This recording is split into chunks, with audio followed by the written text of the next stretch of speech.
Okay, so Randy Pitchford, the notorious internet clown, has resurfaced since the release of Borderlands 4 and has somehow made himself look even more stupid than ever. Um, he is a breathing PR disaster, but I suppose you can't really blame the guy, right? Clearly, he was born without an asshole. Otherwise, how could so much shit come out of one person's mouth? But for those who aren't aware of who he is or what's going on, Randy Pitchford is the CEO of Gearbox, developer of Borderlands 4. He is responsible for the entire series, as far as I'm aware. Um, the game is once again another Unreal Engine 5 mess of terrible optimization and bad performance. Now, Randy, famous online, he has amassed quite the reputation, and he's brought us timeless classics such as the Borderlands movie is like the Beatles. If you don't have $80, then just manifest $80. And my favorite, I have questionably young women doing magic tricks with their genitals on my work USB. Now, Randy Pitchford, by all means, is a homunculus. He is a very angry little man who cannot take criticism without equipping his fucking -12 intellect keyboard and taking it to the Twitter front line. And lately, Borderlands 4 has been receiving mixed reviews on Steam due to its performance, with players claiming that even with a 50 series NVIDIA GPU, the game is unplayable and crashes frequently. Pretty common nowadays, apparently. Um, but often the normal response, the way you as a normal person would respond to these criticisms, these issues, is you would take diagnostics, you would log crash reports, you would take feedback to the teams responsible and try to fix the problems as soon as possible.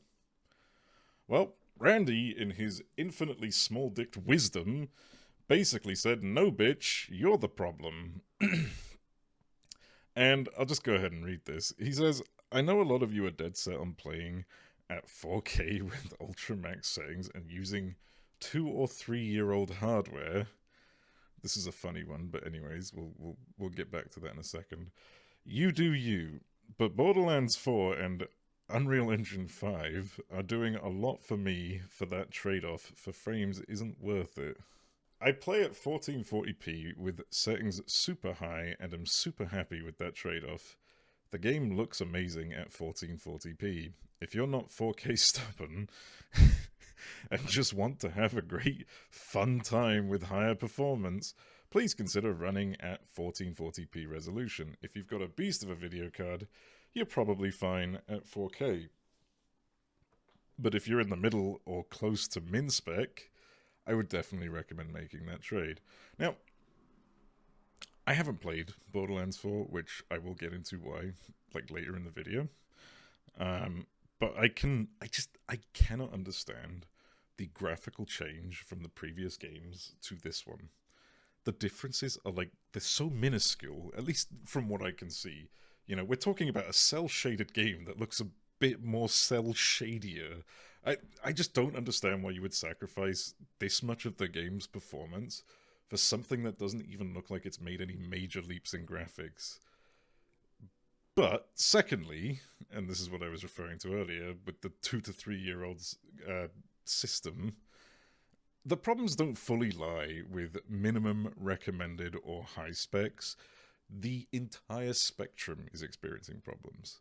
Like, Randy, if you stopped looking at women doing tricks with their vaginas while you're at work, maybe you'd take the time to read what people are actually saying.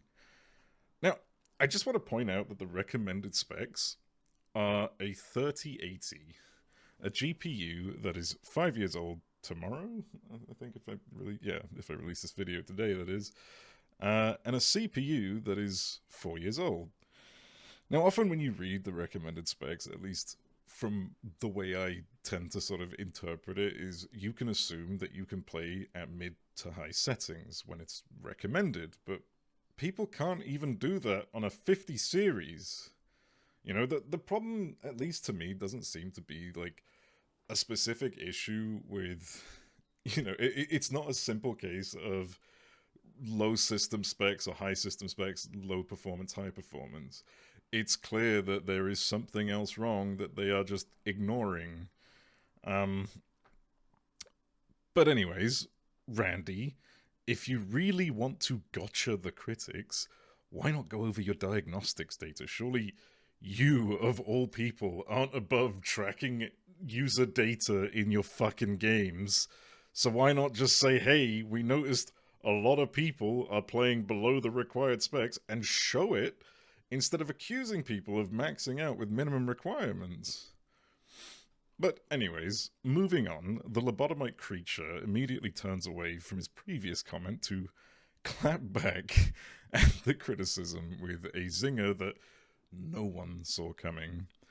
This man channeled the energy of the internet. He absorbed every possible response that ever existed on the web like a human chat GPT, and he molded his infinite wisdom together into a sphere of pure erudition, condensed it down and refined it into the ultimate checkmate. Code your own engine and show us how it's done. Did I just take psychic damage? I feel like my neurons just got vaporized by the void pulsating from his thick skull. Like, here's the thing, Randy. It's already been done before.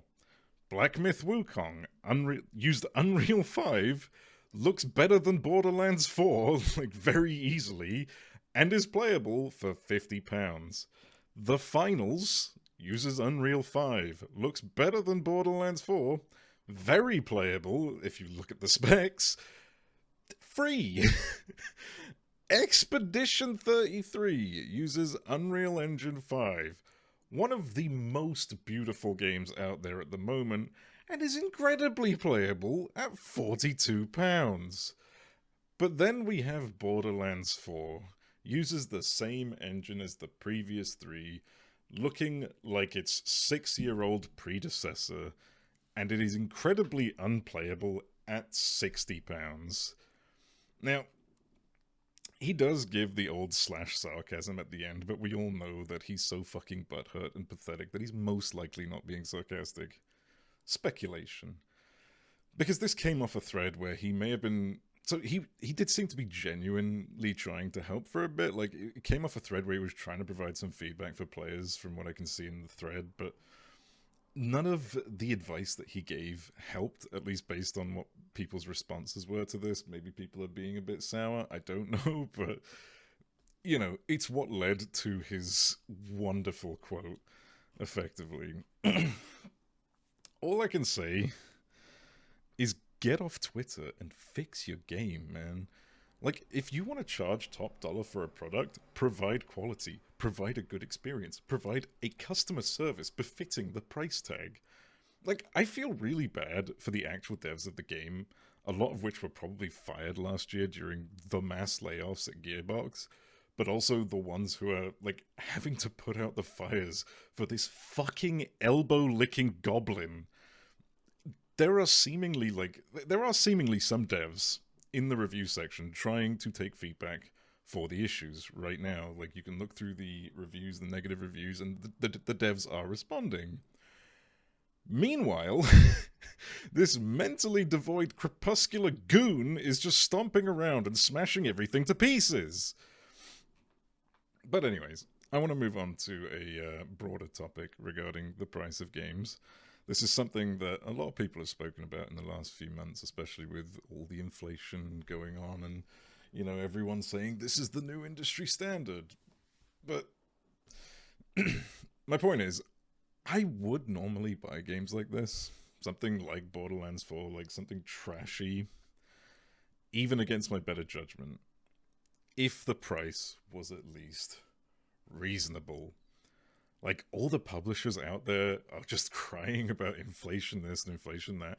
But realistically, it's not inflation that's causing these raised prices in the gaming industry. It's just that 90% of the profit goes to CEOs and shareholders, and they're just taking more and more because they feel like it. Like, the truth is, the video game market is not in huge demand. There is a lot of supply. It's only growing more and more saturated. Like, AAA publishers and devs have spent so long betraying its fan base with slop and games that just don't function, that the market has basically shifted to creations from smaller studios and underdogs. Like, they're everywhere and everyone loves them, you know? But it's not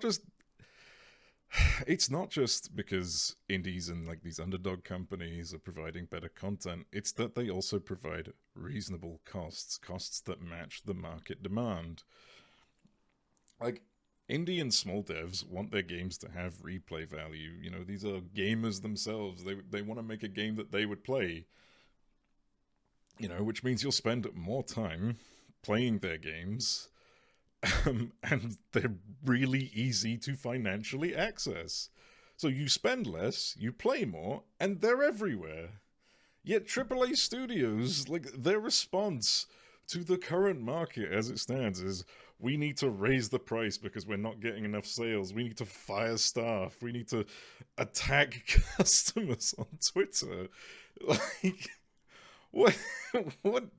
Who taught you business? Like, go back to school, man. What the fuck is wrong with you? But anyways, back to what I mentioned earlier about why I wouldn't play Borderlands. A part of it is because, you know, Randy's a fucking weirdo and I would rather line the pockets of my local mugger.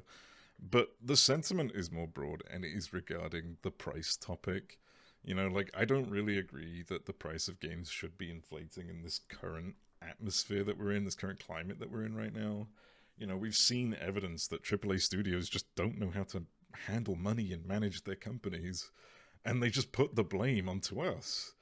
Like, we're the reason that they're not making money, and so we have to pay more. And it's like I just refuse to subscribe to the idea that I just refuse to subscribe to that idea specifically, and I'm just done spending any more than £40 or £50 on large titles because it just isn't worth it. And while, like, I know I'm not making a difference personally by swearing off, like, you know, these expensive AAA games that are worth more and like waiting for discounts, I know I'm not making a difference or a dent. But, you know, I just want anyone sort of watching this to just sort of ask yourselves, do you feel like you should pay £20 more, or dollars, I guess, than the game is actually worth, just because of like fear of missing out, you know, like the initial release? Like, do you feel like you should be beholden to these companies' bad practices, you know, releasing slop immediately and then just abandoning it? Like, would it not be worth just maybe trying to practice a bit of patience and waiting for these games to just release, let them hit, let them land, wait for it to get cheap? You know, let's just all start being cheapskates so that we can eventually balance out this stupid ass market that seems to be trying to enforce this price hike, that's trying to say the industry is actually up here, but in actuality it's here. Because that's ultimately it at the end of the day. You know, competition, market competition, is a balance of quality and price. But these large companies think that they can just give a shit and charge fortunes. But that's not how, at least that's not how it used to work, and that's not how it should work. But we are starting to see this shift, finally. You know, like, all these indie devs are now kind of taking the place that these AAA companies used to hold. And, you know, maybe there is going to be a shift. We are starting to see them getting pushed out of the industry. And I suppose you could blame Ubisoft for that one. They were kind of the catalyst for all of this. But, you know. Anyways, that's it for this video. If you liked the content or have anything to share, feel free to leave a comment or drop by on my stream. I stream almost every day and have far more incoherent rants. But, yeah, that's it. So, yeah.